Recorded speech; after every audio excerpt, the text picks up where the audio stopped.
Podeis tomar os vossos assentos. Eu quero dizer aos irmãos que nós estamos aqui falando sobre Davi e estamos apenas começando aqui, tem muita coisa pela frente. E nós falamos na terça-feira passada sobre critérios para a escolha de alguém que vai estar na presença do rei. E nós, baseado neste versículo, falamos aqui sobre que Davi era uma pessoa que sabia tocar bem. Ele não era qualquer um tocador. Por outro lado, Davi era uma pessoa valente. Nada fazia Davi temer e voltar atrás. Depois falamos que Davi era uma pessoa, um moço animoso. Quer dizer, não tinha desânimo com Davi. Ele era uma pessoa cheia de ânimo, de disposição. Hoje continuamos aqui falando que Davi era um homem de guerra. Davi, ele foi um homem de guerra. Davi, a primeira coisa que ele fez depois de assumir o reinado de todo Israel foi conquistar a cidade mais resistente, a cidade mais forte que tinha na região, que era Jerusalém. Mas ele foi lá e conquistou, fez aquela cidade tomar até o seu nome, como cidade de Davi, fez a sua morada, transferiu de Hebrom para Jerusalém todo o seu reinado, e Jerusalém ficou na história, tanto quanto na própria Bíblia. Jerusalém é uma cidade que representa até no próprio céu, quando a Bíblia fala sobre a Nova Jerusalém. Mas foi Davi que fez essa conquista. Ele era um homem de guerra, não guerra entre os irmãos, entre a família, porque às vezes tem até muita gente que é facinho de criar uma guerra, né? Ele guerreia contra o pai, guerreia contra a mãe, guerreia contra os filhos, guerreia contra a nora, contra a sogra, né? É uma pessoa que, na realidade, qualquer coisinha está levantando contendas e dissensões e fazendo acontecer.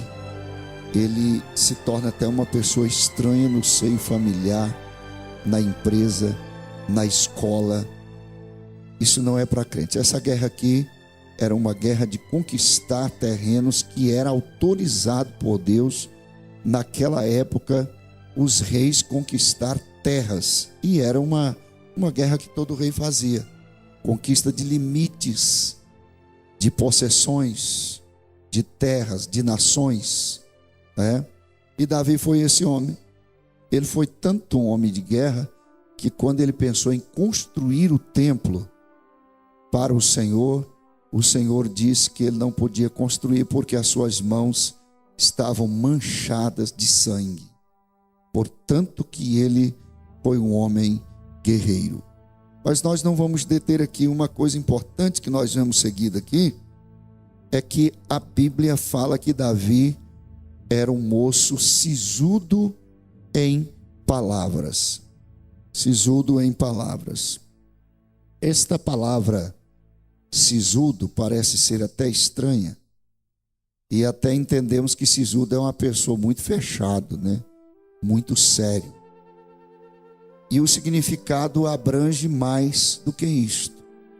A palavra sisudo significa prudente, significa realmente uma pessoa séria, significa uma pessoa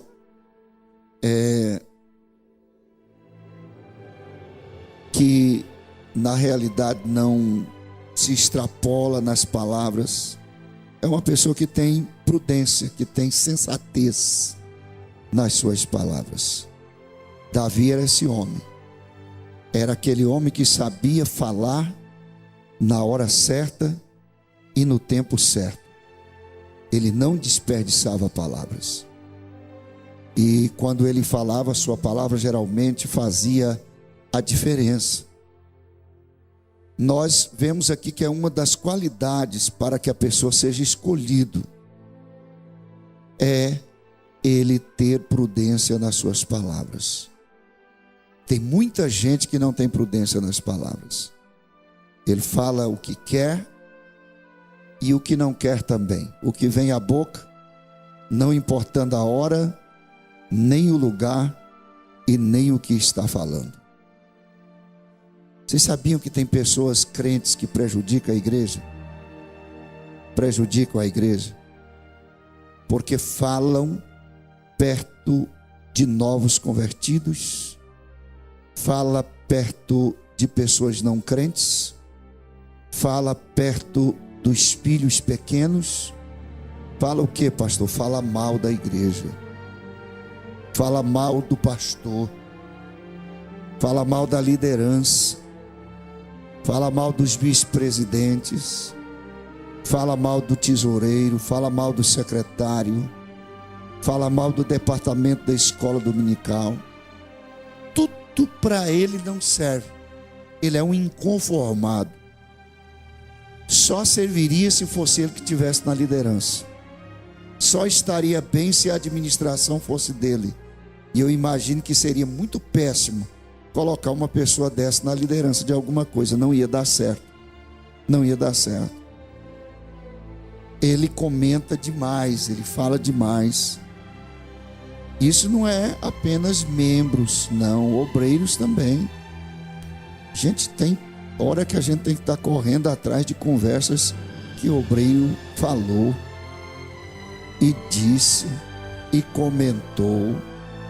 Esses dias nós precisamos, eu reuni apenas os vice-presidentes e nós conversamos com um irmão, mostrando para ele que ele não poderia fazer o que ele estava fazendo.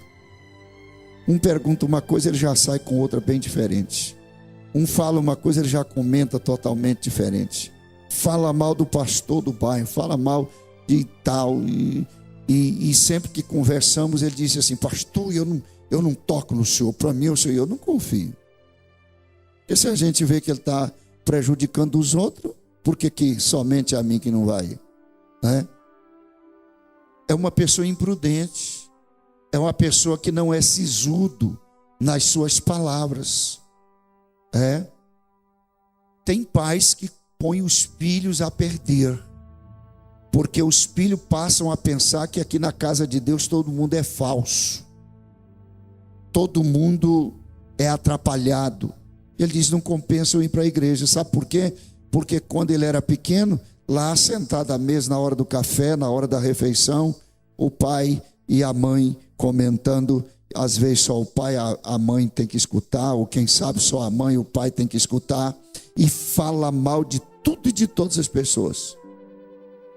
Nós temos que ter muito cuidado com isso aqui, saber colocar e falar as palavras na hora certa e para edificação. A Bíblia diz: fazei tudo para edificação. Aquilo que não edifica, nós temos que deixar de lado. Eu já disse isso aqui, mas eu estou me lembrando a questão da criança. Que um dia o pastor foi visitar a sua casa para conversar um negócio com seu pai.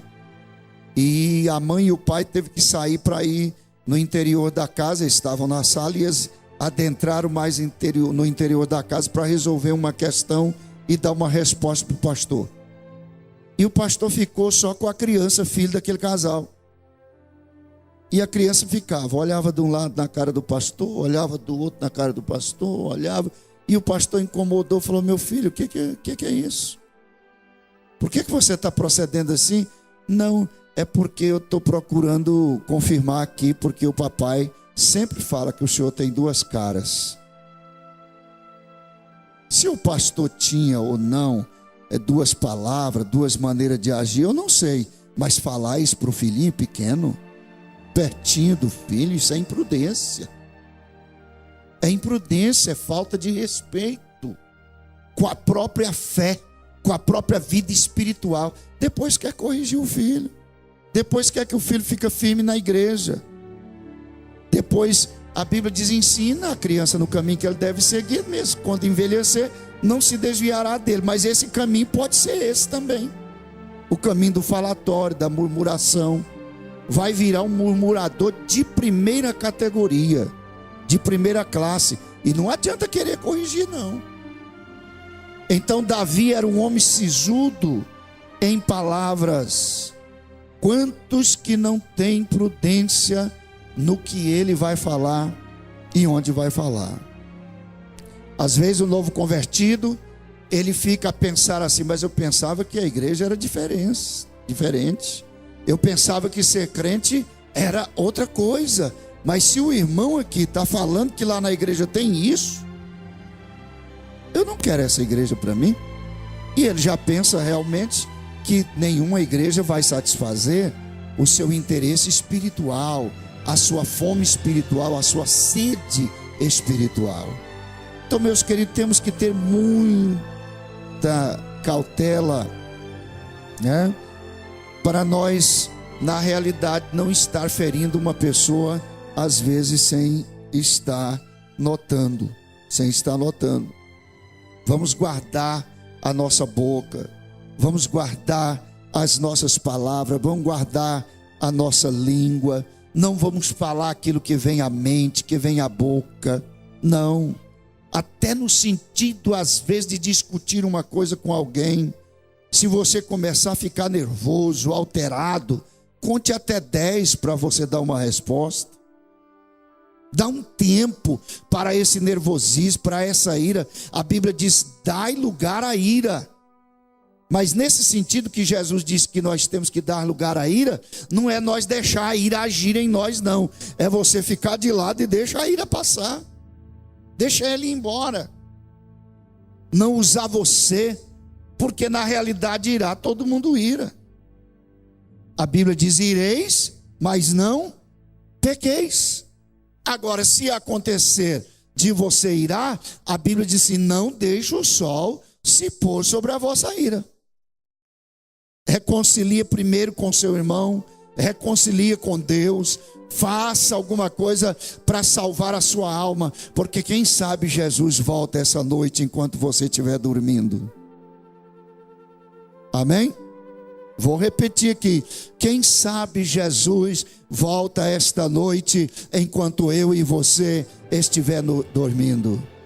E não adianta, irmão, quem tem mágoa no coração, ressentimento, falou, prejudicou, está difícil de entrar no céu. Porque a Bíblia, o apóstolo João, foi um dos apóstolos que mais falou sobre o amor. Mas ele também falou que aquele que diz que ama a Deus e aborrece o seu irmão, ele é mentiroso. E o amor de Deus não está nele. Porque se eu não amo o meu irmão, a quem viu, a quem eu vi, como eu posso amar a Deus a quem eu nunca vi? Então é muito sério isso aqui. Temos que ter muito cuidado. Vamos ler pelo menos 2 versículos, simplesmente para ficar aí como uma advertência para mim e para você. Provérbios 13 e o versículo 3. Você que trouxe a Bíblia, abra a sua Bíblia aí para você até marcar aí com a sua caneta, viu? Provérbios capítulo 13 e o versículo 3. Quem pode ler?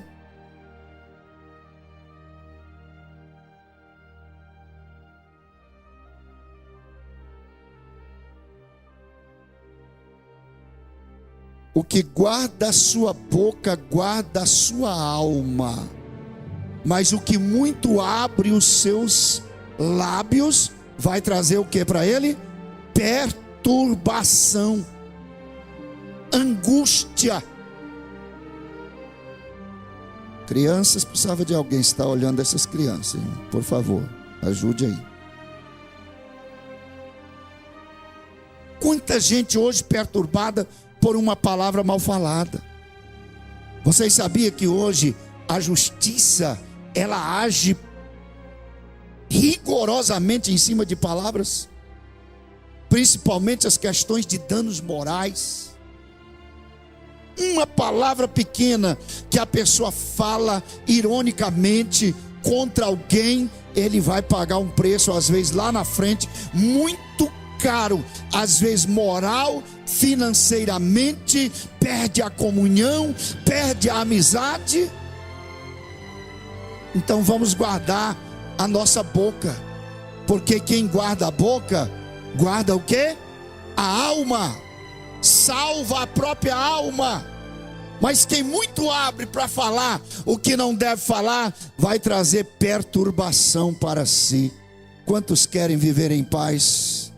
Amém? Então vamos guardar a nossa boca, policiar as nossas palavras, ter prudência.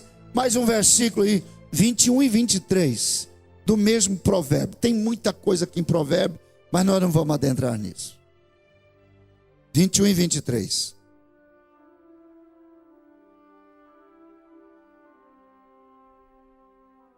O que guarda a sua boca e a sua língua, guarda a sua alma das angústias. Oh, como é importante uma pessoa que é prudente, uma pessoa que sabe guardar a língua dentro da boca. Tem gente que a língua é tão grande, gente. Ele comenta de tudo e de todos, que quando chegar o momento do enterro, vai ter que, se ele chegar a morrer, e se Jesus voltar, eu não sei se ele sobe também, né? Se ele chegar a morrer, vai ter que arrumar um caixão para o corpo e outro para a língua. Ou então ela ir de fora arrastando, de tão grande que é. Tem pessoas que realmente ele não é confiável. Quando às vezes alguém está conversando um assunto sério e ele se aproxima, vamos mudar de assunto aqui, porque e pronto. E acabou, fechou o balaio, porque está chegando alguém que, se ele souber, ele vai encher a cidade, né? Então temos que ter cuidado, muito cuidado. Muitos não são escolhidos porque não sabem escolher as palavras que ele fala, né? Fala demais, comenta demais. Reuniões de obreiros, irmão. Eu já participei há muitos anos de reunião de obreiro. Tinha obreiro que, quando ele se levantava, pastor Rezende deve lembrar aqui, o povo já... Porque ele levantava toda hora, todo assunto ele queria dar uma pitada, ele queria falar alguma coisa, ele queria criticar, ele queria dar uma ideia, ele queria e tal. Não é assim que faz não, gente. Eu não quero usar eu como exemplo não, mas essas reuniões de convenção, eu faço tudo para estar calado, tudo para não falar. Mas tem pessoa que fala em tudo, e por isso ele vive em angústia. Eu me lembro de um companheiro que foi apontado para dirigir um campo, sede, e ele, tudo que ia falar nas reuniões, ele levantava e dava uma... E um dia foi colocado um ofício na mão dele, até numa eleição para presidente da convenção. E ele falou demais. Terminou a convenção, foi feita uma reunião especial para colocar ele no toco e dar uma sabatina nele, dar uma puxada nele. E, irmão, o que eu mais fiquei admirado, pastor Anderson, foi o tanto de pastor que falou a respeito dele, repreendendo ele, porque tinha questões que ele tinha falado deles indevidamente. Então é melhor nós falarmos na hora certa o que é certo, o que é necessário, porque vai ser aproveitável e alguém vai dizer, não, isso é verdade, porque isso aí, quando fala, pode assinar embaixo. Isso é importante. Tá bom, irmãos? Esses dias um assunto aí num grupo da internet, e aí a minha esposa me mostrou, e eu olhei e vi o nome, falei, cuidado com quem escreveu isso aqui, gosta de conversar, gosta de falar, gosta de pegar no pé e tal, e não deu outra. Queria jogar nós no fogo e ficar de lado. Será que o pastor Mantita vai falar com o fulano Eu acho que vai. Nossa, eu vou ficar em maus lençóis na congregação. Escreveu lá depois lá. Viu? Pessoa fofoqueira, que fala demais, fora da hora. Vamos ter cuidado com isso. Uma outra coisa que Davi tinha aqui,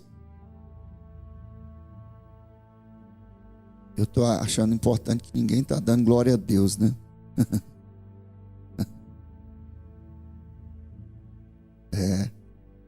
Falar glória a Deus para quê, pastor?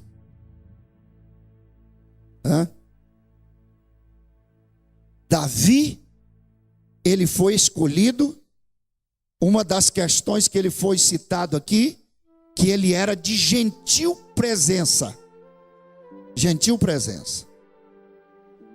Esse termo aqui, estas duas palavras, gentil presença, aqui, uma pessoa gentil, significa uma pessoa de linhagem nobre.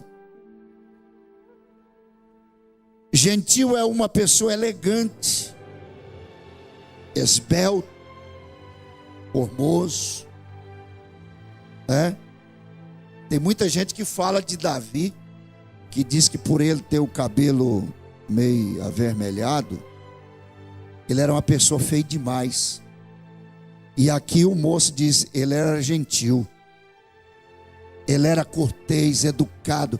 Davi era aquela pessoa que todo mundo queria estar com ele, que todo mundo queria conversar com ele. As palavras de Davi eram agradáveis. Enquanto pelo ciúme demoníaco na vida de Saul, ele queria matar Davi, Jonatas se apegou com Davi, que era como dois irmãos, era como uma só carne, os dois, de tanto que se apegou. Todo mundo gostava de Davi. Eu me lembro que quando Davi foi expulso do palácio, e porque o rei, aliás, fugiu do palácio, porque o rei queria matá-lo, a Bíblia diz que ele foi morar em cavernas. Lá nas cavernas tinha várias pessoas que tinham dívidas, que tinham problemas financeiros, de saúde, pessoas com problemas familiares, foram expulsos de casa, morava lá. Davi chegou, no instante ele se fez chefe de todo mundo, e dali saiu os maiores valentes para socorrer Davi. Todo mundo queria ter Davi ao seu lado. Davi era um homem de uma presença agradável. Oh, glória a Deus. Isso é importante, irmão. Não é que o crente vai virar uma mala de mascate, só com a boca aberta rindo. Não é isso não. Isso não é gentil presença não. Tem pessoa que ri demais, mas em certos momentos ele deixa a desejar. É a pessoa que tem palavras sábias, bem colocadas, que sabe na realidade expressar um carinho para uma pessoa, sabe respeitar os outros, tratar as pessoas. Esta é uma pessoa de gentil presença. A presença de Davi era agradável. Me lembro de um caso que aconteceu em Monte Alegre de Minas. Pastor Miltamar na época era pastor lá, e eu morava na casa do pastor Miltamar. Trabalhei muito em Monte Alegre de Minas, evangelizando, pregando a palavra de Deus, trabalhando com os jovens. Hoje mesmo eu estava comentando com os irmãos ali, não foi só em Monte Alegre, Uberlândia, Bom Jesus, nós trabalhamos muito. Cadê o irmão Edson? Eu vi o irmão Edson aqui, cadê o irmão Edson? Eles estão fazendo, está ali o irmão Edson. O Edson está fazendo aí com a mocidade um trabalho importante de evangelismo nos bairros. Eu estava dizendo, irmão Edson, que eu na época, muito jovem ainda, e interessante que o líder de jovem lá marcava trabalhos, mas não ia. Agora, o dono do boi tem que pegar do chifre, gente. Se ele não estiver na frente, não vira nada não. Liderado não faz nada sem líder não. Aí eu não era o líder não. Eu na realidade só estava dando um apoio. E nós trabalhamos. Olha, Monte Alegre de Minas, eu nunca vi uma cidade espírita daquele jeito. Pequenininha, na época tinha 7 centros espíritas lá dentro de Monte Alegre de Minas. E nós saímos, o jovem, reunia os jovens, toda segunda-feira, saía de casa em casa, dirigindo culto, rápidos, relâmpagos, evangelizando. E chegamos nas casas que muitas vezes as pessoas eram todos espíritas. Tinha nas paredes aqueles santos, aquela santaiada tremenda, aquela coisa arada tremenda, tudo lá do candomblé, da quimbanda, da umbanda, aquela coisa arada. Quem que foi de lá sabe, né? Que hoje você não é de lá, você é daqui, é do céu, é de Deus, amém? Mas interessante que nós chegávamos ali, eles abriam as portas e nós pregávamos o evangelho. O conjunto de jovens cantava 1, 2 hinos, eu dava uma palavra rápida, partíamos para outra casa, evangelizava. Interessante, pastor Lincoln, eu não me lembro de uma pessoa que ficou crente, mas evangelizamos. A semente, ela foi semeada. Eu estava me lembrando também que quantas vezes, praticamente todo sábado, nós fazíamos alvorada. Naquela época era fácil, hoje eu até não aconselho que isso seja feito. O negócio está difícil. O latrocínio, o roubo, o assalto e assim por diante não está fácil. Mas nós pegávamos a juventude e nós saíamos meia-noite nos sábados, fazendo alvorada na casa dos irmãos ou de amigos que pediam. E nós saímos. Quem que saía? A mocidade, o conjunto de jovens. Interessante que alguns pais diziam para as moças: você não vai, a não ser que o irmão Jeremias responsabilize. E eu era um menino ainda, tinha 19 anos, 18 anos. Aí elas vinham, falavam, eu ia lá, conversava com os pais. Mas pensa num camarada rígido, era eu. Muito mais do que hoje, certo? Mas Deus abençoava. Naquelas alvoradas, Jesus renovava crentes lá dentro do quarto, batizava com o Espírito Santo. Aleluia. Fazíamos esses trabalhos, culto ao ar livre. Quantas vezes nos cultos ao ar livre não tinha som, irmão, não tinha uma pequena caixa. Hoje, se nós não tivermos um som potente, não dá para dirigir culto. Não tinha uma caixinha amplificada, não, senhores, era no grito mesmo. E eu pegava um violãozinho, não sei tocar, mas o que eu sabia eu arranhava. E nós ia lá para aqueles cantos daqueles bairros e começava a tocar o violãozinho, a mocidade cantar. Eu me lembro de pelo menos 2 vezes que nós estávamos dirigindo o culto e veio uma chuva forte e os irmãos correram tudo para dentro das casas e eu pedi eles até para levar o violão e continuei pregando debaixo de chuva. Não fui para dentro. Aleluia. Jesus abençoava. Glória a Deus. Há poucos dias atrás, 2 jovens daqueles que trabalharam comigo, um hoje está lá no sul de Minas, o outro está em Uberlândia, saíram de lá e vieram aqui para me visitar. Diz que estava com saudade de mim. Oh, glória a Deus. Trabalhamos, deixamos realmente um rastro de serviço ali naquela cidade. Mas deixa eu contar o que eu ia contar. Nós temos que ser de gentil presença. Ali naquela cidade, naquela época, tinha um delegado que foi determinado para aquela cidade. E ele não vivia bem com a família. Em casa ele vivia, ele punha lei lá fora, e em casa era uma baderna, uma briga com a esposa, com os filhos. E sabe o que aconteceu? Um dia uma moça, presta atenção aqui, moças, rapazes, uma moça foi trabalhar na casa daquele delegado, foi trabalhar de doméstica. E interessante é que ela por si não notava, mas um dia ela teve que sair da casa daquele delegado, por não sei, por forças maiores. E o delegado procurou o pastor e disse: pastor Miltamar, eu vim aqui para ver se o senhor não tem uma moça crente, uma mulher crente, para trabalhar lá em casa. Aí o pastor disse: mas por que o senhor prefere uma crente? Ele diz: lá em casa era uma bagunça. Eu mais a minha família estávamos a ponto de separar, de destruir tudo. Mas passou a trabalhar lá em casa uma moça crente. E aquela moça, vez por quando a gente via ela sumir, e ela ia para o quarto e dobrava o joelho quando nós começava a brigar, e ela fazia uma oração, e a gente entendia que ela estava apresentando nós. Quantas vezes aquela moça pediu para mim ou para minha esposa e disse: patroa, eu posso fazer uma oração com vocês? E orava conosco. Pastor, mudou a coisa lá em casa, é paz, é alegria, é bênção. Eu mais a minha família vivemos bem por causa daquela moça. Nós choramos o dia que ela foi embora. Eu e você como crente temos que ser essas pessoas. Quando você mudar de cidade, deixa a saudade. Nós estava lendo, pastor Adelírio, um capítulo bíblico de 2 Crônicas, de um rei que quando ele morreu, a Bíblia diz: não deixou saudade para ninguém.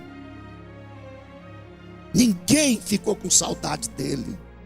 Ninguém queria mais lembrar dele, por causa dos atos maléficos, demoníacos, imprudentes que ele praticou. Mas o crente, onde ele estiver, ele tem que fazer a diferença. Faça a diferença lá na empresa que você trabalha, faça a diferença lá na escola, na faculdade, faça a diferença na sua casa. Faça, porque, irmão, tem famílias que não são crente, e tem um crente da família lá dentro que ninguém quer vir para a igreja, porque o crente não dá bom exemplo dentro de casa. Ele não é gentil, ele não tem uma boa presença, não é agradável. Não é agradável. Eu conheci um obreiro, fui pastor dele por algum tempo. Gente do céu, aquele moço sabia tudo, ninguém sabia nada. A reunião que ele chegava, só ele que sabia das coisas, falava, respondia, propunha, determinava. Depois ele foi dirigir uma igreja num campo. Ele não era presidente, foi dirigir uma congregação. Passou poucos dias, ele mudou para lá sem ser dirigente da igreja. De repente ele queria tomar a igreja do pastor, porque o pastor não sabia nada, e tomou mesmo. Tomou. Passou a ser o dirigente da congregação. Mas passou pouco tempo, a igreja foi diminuindo. Segundo o que eu fui informado, a igreja, quando ele chegou, tinha média de 60 crentes. Quando ele entregou, tinha 18. E o povo queria que ele saísse por toda custa. Esse não é o de gentil presença. O de gentil presença é aquele que, quando ele vai sair, o povo agarra com ele, chora com ele e diz: o senhor não podia ir, o senhor precisava ficar, nós gostamos do senhor aqui. Mas é assim que Deus faz. Vamos ser de gentil presença, de agradável presença. E por último aqui, e terminando esta parte aqui, para ser escolhido, pode ter todas essas outras qualidades que Davi tinha. Tocava bem, valente, animoso, homem de guerra, sisudo em palavras, de gentil presença. Pode ter tudo isso aqui, mas precisa da última colocação que aquele moço fez: e Deus era com ele. Você só vai ser bem-aventurado em todas as questões se Deus for com você. E para isso nós temos que fazer tudo para atrair Deus para nós. A Bíblia diz que Deus só está conosco enquanto nós estivermos com Ele. Se o buscarmos, nós o acharemos, mas se o deixarmos, Ele também nos deixará. Quantos estão procurando viver uma vida de comunhão com Deus? Porque tem muitos que já não estão importando mais. E quando você fala, ele faz igual aquele versículo que Salomão escreveu: ombro rebelde. Você sabe o que é ombro rebelde? Ele faz assim, ó. Não estou nem aí, ó. Para mim tanto faz o rio correr para cima ou correr para baixo. Eu quero ver o que eles vão fazer comigo dentro da igreja, mas eu não vou sair de lá. E eu vou ser eu. Eu tenho a minha determinação, eu sou eu, faço como eu quero, e não tem ninguém que vai me mudar, e não vai mesmo. Só que eu quero te aconselhar, se tem alguém aqui nesta noite desta forma, procure atrair Deus para a sua vida. E uma das coisas que nós fazemos para atrair Deus para a nossa vida é a obediência à palavra, à liderança, a Deus em si. Nós vamos atrair Deus para nós. Eu disse aqui há poucos dias atrás que Saul perdeu o reino por causa da desobediência. Só que Deus disse: eu já achei um segundo o meu coração. E esse era Davi. Era esse homem.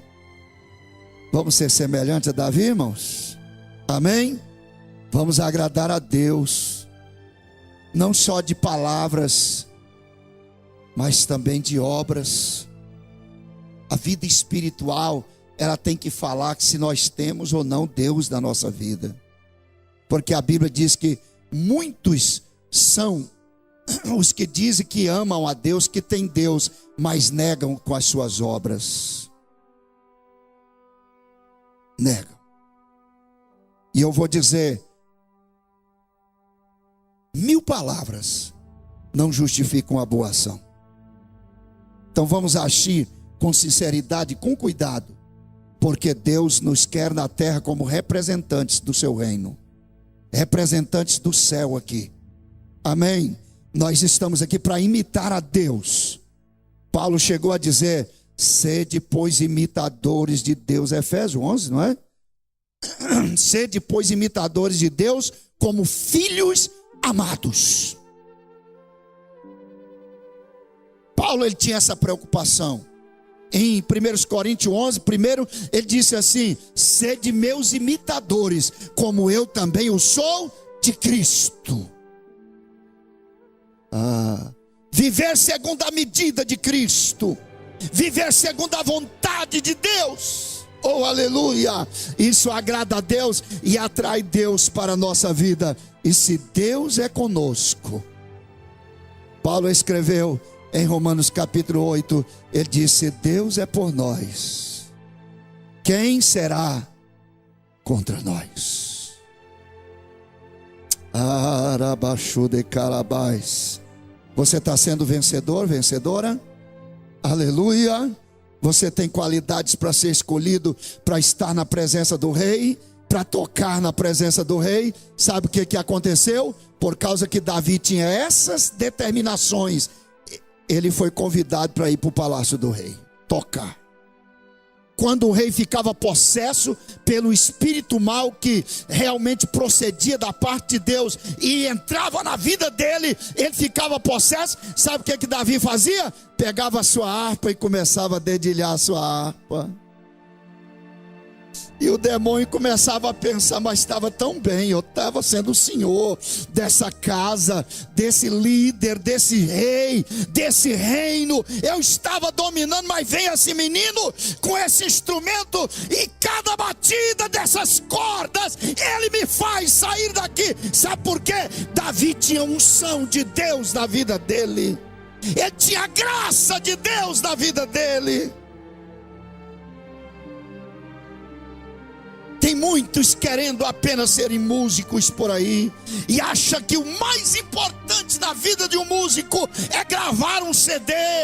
É importante gravar, sim, mas o mais importante é ter unção para cantar, graça para tocar, para instrumentalizar na obra de Deus. Louvor que expulsa demônios.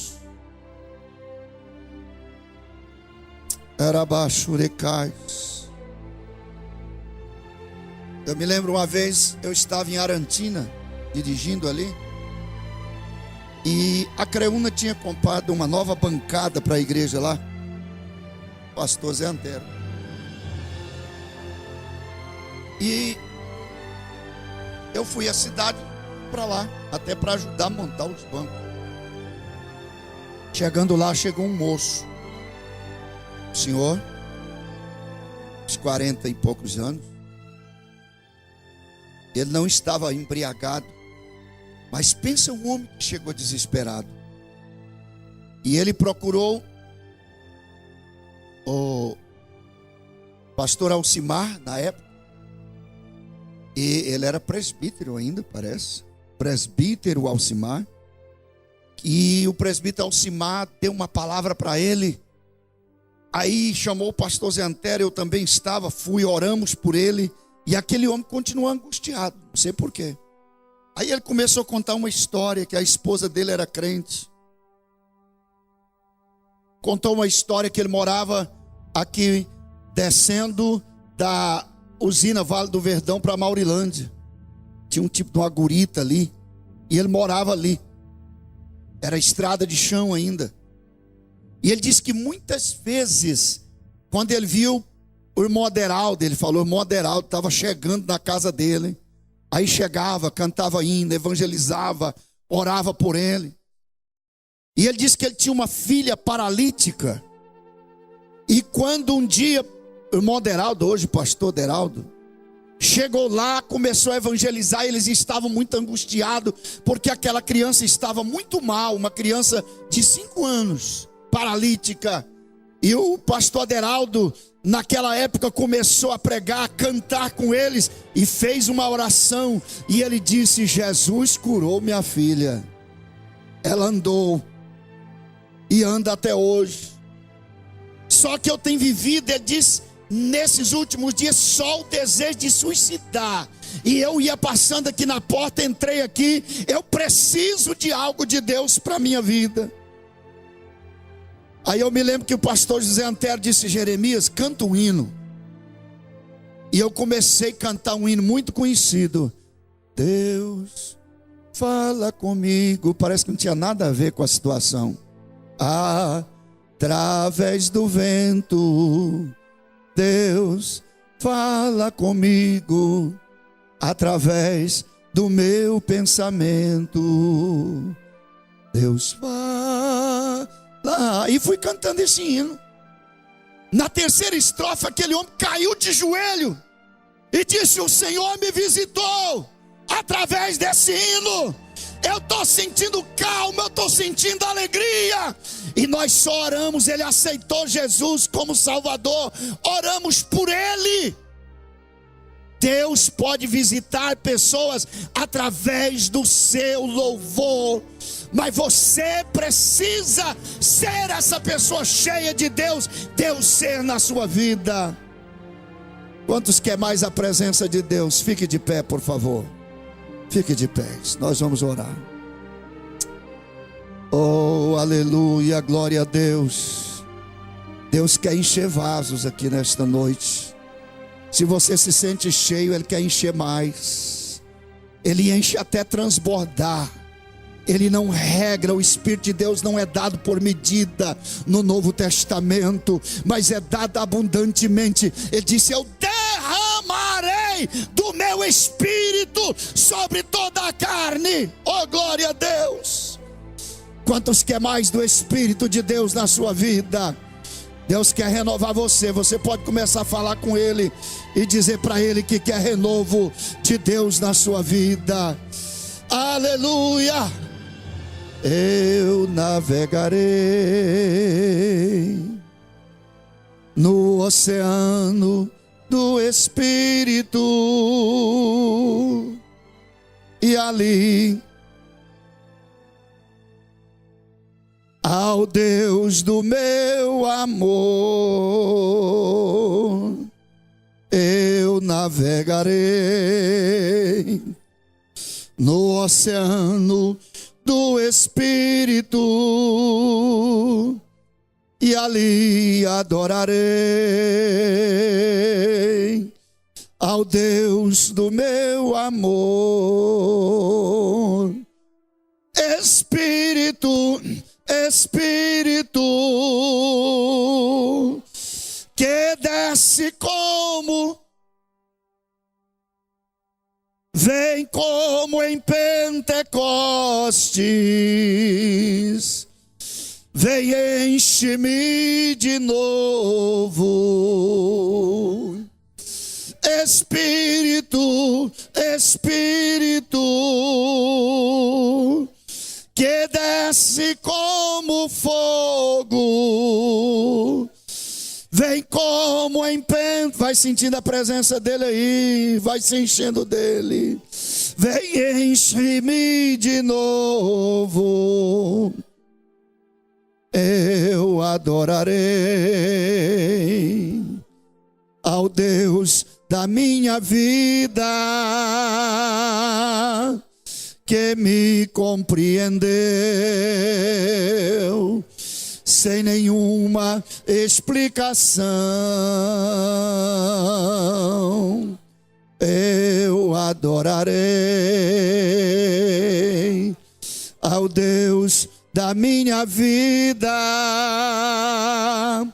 que me compreendeu sem nenhuma explicação. Espírito, Espírito, se você pode, cante, adora, chora, fala em mistério.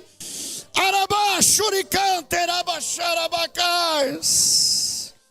Em Pentecostes, vem enche-nos de novo.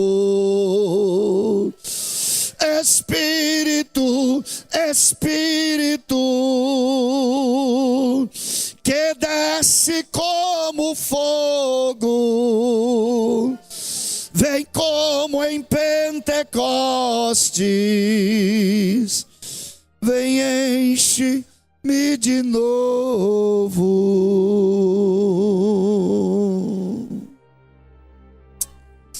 A presença do Senhor é real aqui nesse lugar. Aleluia. Você põe a mão no seu peito, curve a sua cabeça.